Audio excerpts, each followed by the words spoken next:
We got a readout from the Politburo meeting, and is there a sense that there is less urgency for the government to have to impose a stimulus on the economy?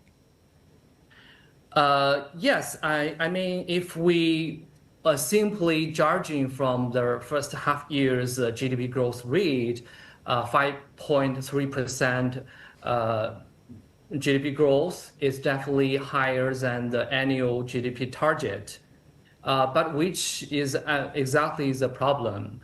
If judging from the July's Politburo meeting, for the first half of year of 2025, the main target is to fulfill the GDP, the economic and social development goal. If that means just to guarantee 5% annual growth rate, then the third quarter and the fourth quarter GDP growth will see very significant slowdown and some obvious pressure on economy and the market will be witnessed.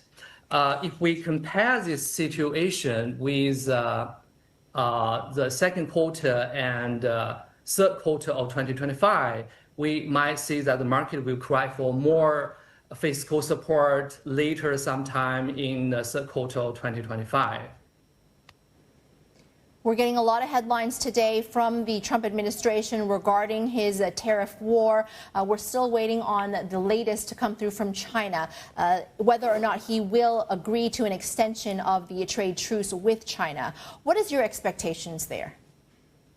Yeah, I think there is one detail I noticed during the interview CNBC gave the Treasury Secretary Scott Bessent yesterday, saying that the trade truce is still to be approved by Trump.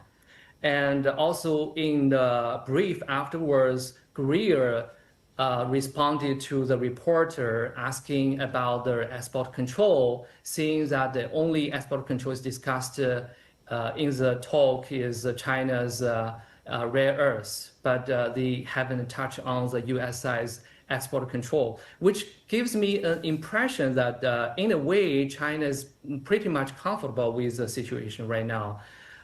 It could be that China find it's difficult to make some substantial concessions in certain area. And if so, the exemption, the first exemption period tariffs might be the best China can get in the government's evaluation, provided the negotiations between the two countries continue. Neither party need to adjust its bottom line, nor will be any immediate risk of a snapback tariffs from the US side. But in the long run, I believe that Trump will demand a trade framework between these two nations. But what's the market care about is its implication for the China economy and renminbi asset. Prior to that, the market had been focused on the expiration of the exemption date. If there are agreement reached, then there's no incentive for export front load. But as I have pointed out, we probably have to consider some other possibilities. If there are no agreement reached, but as high as 43% tariffs stayed on, then it will become a de facto tariff regime.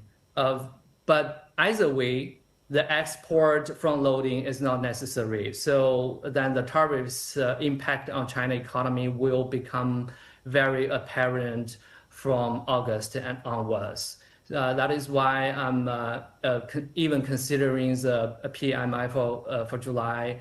I would say there are some very worrying situations right now, considering the trade truce